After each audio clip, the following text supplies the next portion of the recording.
শুধুমাত্র medical agent মইটি চ্যানেলে। রাত 9টায় আসবে গল্পের ধারা, রহস্য, প্রেম আর হাসির খেলা সারা। এই গল্পটি সম্পূর্ণভাবে প্রাপ্তবয়স্কদের গল্প। গল্পটা প্রথম থেকে শেষ অবধি শুনুন। পুরোটা ভালো লাগলে লাইক, শেয়ার আর সাবস্ক্রাইব করে দেবেন। আজকের নিবেদন প্ল্যাতা নদীর ধারে, রবি ওকাম্পর প্রণয় কথা, রচনায় রঞ্জন বন্দ্যোপাধ্যায়। আজ ষষ্ঠ পর্ব, অন্তিমের আর্তনাদ। গল্প পাঠে সুপর্ণা মিশ্র, চরিত্রে ভিক্টোরিয়া, সুপর্ণা মিশ্র এবং মার্টিনেজ দেবপ্রতিম চক্রবর্তী। শুরু হচ্ছে অন্তিমের আর্তনাদ।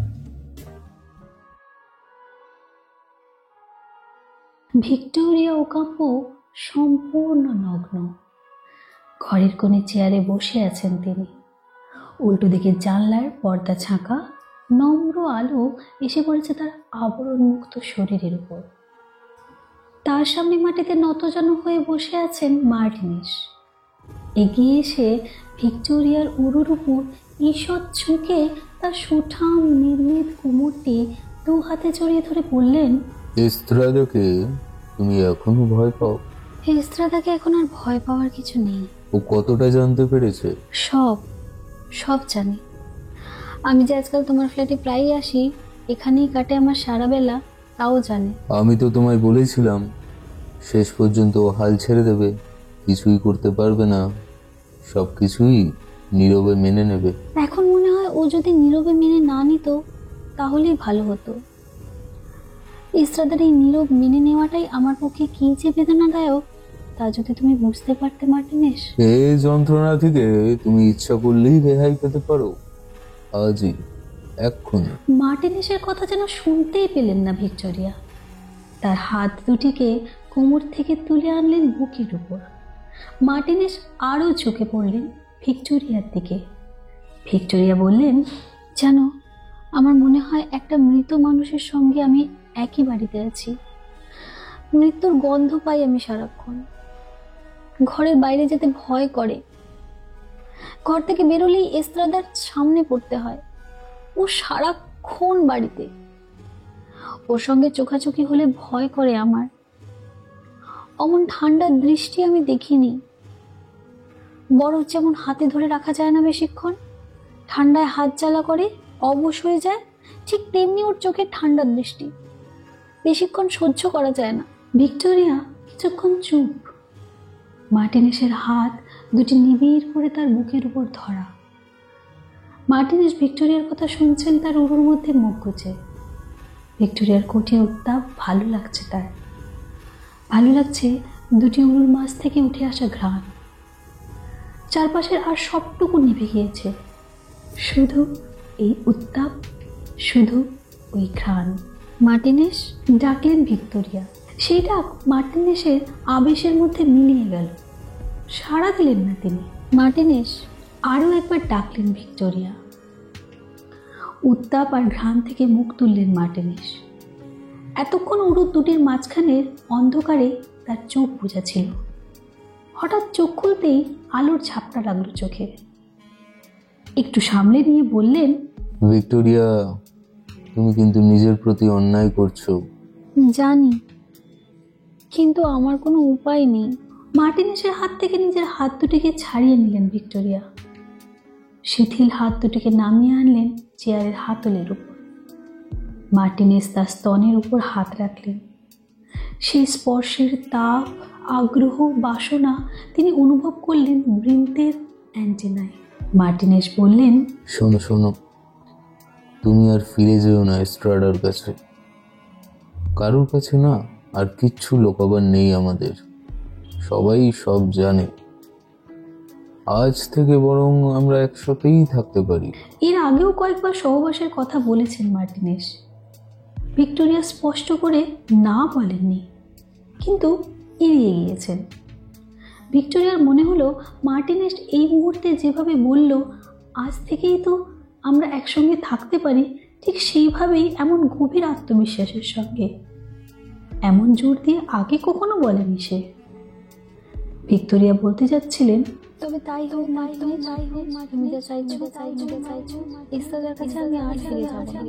কিন্তু বললেন না, আসলে বলতে পারলেন না। একটু আগেই এই ঘরের মধ্যে শেষ হয়েছে মার্টিনেস আর তার তীব্র মিলন পর্ব, যেমন হয় প্রায় প্রতিদিন। মার্টিনেস জানেন কিভাবে রতিসুখ পেতে হয় এবং দিতে হয়। ভিক্টোরিয়া বারবার অনুভব করেছেন তার শরীর মার্টিনেসের মৃগয়ারণ্য। মার্টিনেস নিপুণ শিকারী, রমণের সমস্ত পথ তার জানা, সব আনন্দের সে দিশারি। কামকলার এমন কোনো প্রয়োগ নেই যা এই শিকারীর আয়ত্তের বাইরে। শিকারের সময় জ্ঞান নির্ভুল, তীর অব্যর্থ। ভিক্টোরিয়ার শরীর যেন আদিম অরণ্য, বারবার ডাক দেয় মার্টিনেসের মধ্যে শিকারীকে। শিকারী চেনে এই অরণ্যের অনেক পথ। চেনা পথে যায় না দুরন্ত শিকারী, প্রতিবার আবিষ্কার করে নতুন নতুন পথ। সেই আবিষ্কারের উদ্দাম উদযাপন নতুন অন্ধকারে আলো ফেলে। ভিক্টোরিয়া ভাবেন মার্টিনেসই একমাত্র পুরুষ যার সঙ্গে সঙ্গমে সার্থক হয় তার শরীর। তার শৃঙ্গার সুখের শেষ কথা মার্টিনেস। কিন্তু প্রতিবার তীব্র সঙ্গম সুখের শেষে শরীরের ক্লান্ত তৃপ্তির মোড়কের মধ্যে অন্য একটি প্রশ্ন উঁকি মারে। শরীরের সুখের বাইরেও আরও এক সুখ আছে, মনের তৃপ্তি, মনের সুখ। সে সুখ কি কখনো পাওয়া যাবে মার্টিনেসের কাছে? সঙ্গমের শেষে ক্লান্ত শরীরটাকে মার্টিনেসের কাছ থেকে ক্রমশ দূরে সরিয়ে নিতে নিতে ভিক্টোরিয়া ভাবেন, মার্টিনেসের কি কোনো মন আছে? কেমন মন? নিজেকেই প্রশ্ন করেন ভিক্টোরিয়া, কিন্তু কোনো স্পষ্ট উত্তর পান না। হঠাৎ তার বুঝে আসা চোখের উপর ভেসে ওঠে একটি ছবি। প্রাচীন ভারতের এক ঋষি যেন জেগে উঠেছেন তার মধ্যে। ওই ঋষি জানেন তাকে শান্ত করার, শান্তি দেবার মন্ত্র। ভিক্টোরিয়া নিশ্চিত, কিন্তু কোথায় তিনি? আর কতদিন অপেক্ষা করবেন ভিক্টোরিয়া? এতক্ষণ ভিক্টোরিয়ার কাছ থেকে কোনো উত্তর পাননি মার্টিনেস। ভিক্টোরিয়ার এই নীরবতা তার অসহ্য ঠেকল। বললেন, কি হলো, চুপ কেন? আজ থেকেই তোমার আমার সাথে থাকতে আপত্তি কোথায়? আমাকে এখনো বিশ্বাস করো না তুমি? ভিক্টোরিয়া কোনো উত্তর না দিয়ে চেয়ার ছেড়ে উঠে পড়লেন। ঘরের এক ধারে মার্টিনেসের বিছানা, তারই উপর পড়ে আছে ভিক্টোরিয়ার পোশাক। ভিক্টোরিয়ার বিছানা পর্যন্ত হেঁটে গিয়ে কিছুক্ষণ দাঁড়ালেন। তারপর মার্টিনেসের দিকে তাকিয়ে বললেন, তোমার সঙ্গে একই বাড়িতে থাকাটা সম্ভব নয়, হয়তো কোনোদিনই হবে না। কেন ভিক্টোরিয়া? কারণ আমার বাবা মা, তারা তোমাকে মেনে নেবেন না। কি করে বুঝলে? তারা তোমাকে ভালো চোখে দেখেন না, তোমার পরিবারকেও তীব্রভাবে ঘৃণা করেন। এই বিদ্বেষ কোনোদিনই যাবার নয়। তুমি জানো এই বিদ্বেষের কারণ? তোমরা অভিজাত নও, অন্তত আমার বাবা মা আর পরিবারের চোখে। আমার বোন অ্যাঞ্জেলিকার সঙ্গে তোমার ভাইয়ের প্রেমের ব্যাপারটা মনে নেই তোমার? সে তো বিয়ে ভেঙে দিতে বাধ্য হলো শুধু আমার বাবার জন্য। অ্যাঞ্জেলিকা তোমার ভাইকে বিয়ে করলে আমাদের পরিবারে ওর আর কোনো জায়গা থাকতো না। বাবা তো স্পষ্ট বললেন, অ্যাঞ্জেলিকা ইচ্ছা করলে জাহান্নামে যেতেই পারে, ওকে উনি মৃত বলেই জানবেন। তুমি আমার জন্য তোমার পরিবারকে ছাড়তে পারবে না, এই তো ভিক্টোরিয়া। তাহলে তোমার আমার সহবাসের আসল বাধা এস্ট্রাডা নয়, আসল বাধা তোমার বাবা। মার্টিনেস, আমি বিবাহিত। তুমি তো জানোই আমরা রোমান ক্যাথলিক। আমাদের মধ্যে বিবাহ বিচ্ছেদ আইনের অনুমোদন নেই। এই অবস্থায় সকলকে জানিয়ে তোমার সঙ্গে সহবাস করার মতো সাহস অন্তত এই মুহূর্তে আমার নেই। তাছাড়া এইভাবে লুকিয়ে চুরিয়ে তোমার সঙ্গে মিলনের মধ্যে একটা উত্তেজনা আছে, অবৈধ প্রণয়ের রোমান্স। সহবাসে সেই উত্তেজনা জুড়িয়ে যাবেই। আমাদের রোম্যান্সেরও মৃত্যু ঘটবে, খুব ধীরে ধীরে হয়তো, কিন্তু নিশ্চিতভাবে। তখন তুমি ঠিক কি বলতে চাইছো ভিক্টোরিয়া? তোমার আমার এই মেলামেশা চিরদিন গোপন রাখতে হবে? তা কি করে সম্ভব? এইভাবে কোনো সম্পর্ক বেঁচে থাকতে পারে? তুমি যে রোম্যান্সের কথা বলছো তা অলীক, বাস্তব জীবনে কিন্তু সেরকম কিচ্ছু হয় না। মার্টিনেস, আমি হয়তো চিরদিনের কথা বলছি না, ভবিষ্যতের কোনো সময় আমরা হয়তো একসঙ্গে থাকতেও পারি, কিন্তু এক্ষুনি তা সম্ভব নয়। আসলে আসলে আমি মানসিকভাবে প্রস্তুত নই। ভিক্টোরিয়ার কথায় ঘরের আবহাওয়া ভারী হয়ে উঠল। মার্টিনেস যেখানে বসেছিলেন সেখানেই বসে রইলেন। ভিক্টোরিয়ার কথা তাকে অপ্রত্যাশিত আঘাত করেছে। ভিক্টোরিয়া তার জীবনের কেন্দ্র। এই নারী বদলে দিয়েছেন তার জীবন। ভিক্টোরিয়ার সঙ্গে সংসার পাতার স্বপ্নে তিনি ক্রমেই বিভোর হয়ে পড়েছিলেন। আর কোনো মেয়ের সঙ্গে এইভাবে ঘর করতে চাননি মার্টিনেস। ভিক্টোরিয়া, আমি তোমাকে ভালোবাসি।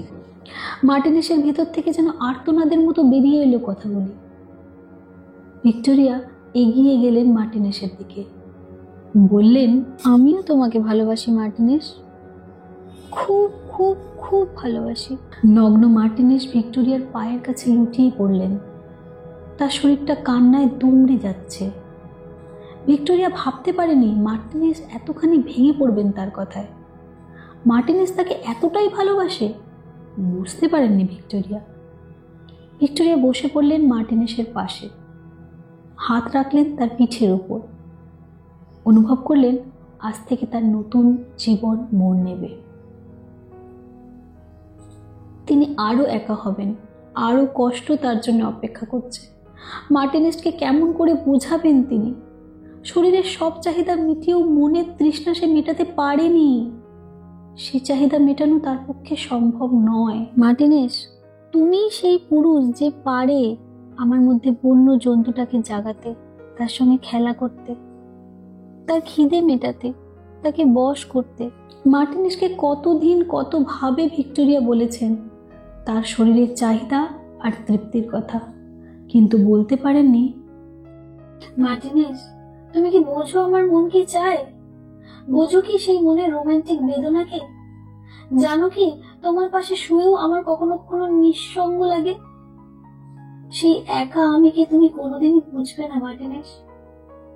সে মন তোমার নেই, যে মন বুঝবে আমার নির্জন নিঃসঙ্গ অনুভবের অন্তর্দহন। এই মনটাকে নিয়ে ভারী কষ্ট আমার মার্টিনেস। মাঝে মাঝে মনে হয় কোথাও সে অনন্য সুন্দর প্রগাঢ় জ্ঞানী সত্যদ্রষ্টা পুরুষ, যাকে আমারই মতো জন্মকাল থেকে একখানা নির্জন নিঃসঙ্গতার ভেলার মধ্যে ভাসিয়ে দিয়েছে নিয়তি। সেই নির্জন ভেলা তাকে নিয়ে চলেছে তো চলেছে, কত দেশকাল অতিক্রম করে তার চলা। আমার মন বলছে সেই ভেলা একদিন এসে ভিড়বে আমার ঘাটে। তারই জন্য অপেক্ষা আমার মার্টিনেস। হয়তো তিনি আসবেন সুদূর ভারতবর্ষ থেকে, প্রাচীন ভারতের ঋষির মতো কোন পরম পুরুষ, দীর্ঘদেহী, হিরণ্যময় বর্ণ, তেজস্বী অথচ কোমল। তার কথা যেন যন্ত্রের মতো। তিনি পথ দেখাবেন, অন্ধকার থেকে আলোর পথ, দূর করবেন সংশয়, ফিরিয়ে দেবেন হারানো বিশ্বাস, ঝরাবেন শান্তির বাণী, শমিত হবে আমার দহন। একমাত্র তিনি যদি ডাকেন, আমি চলে চলে যাবে ভীষণ ভীষণ মুহূর্তের জন্য।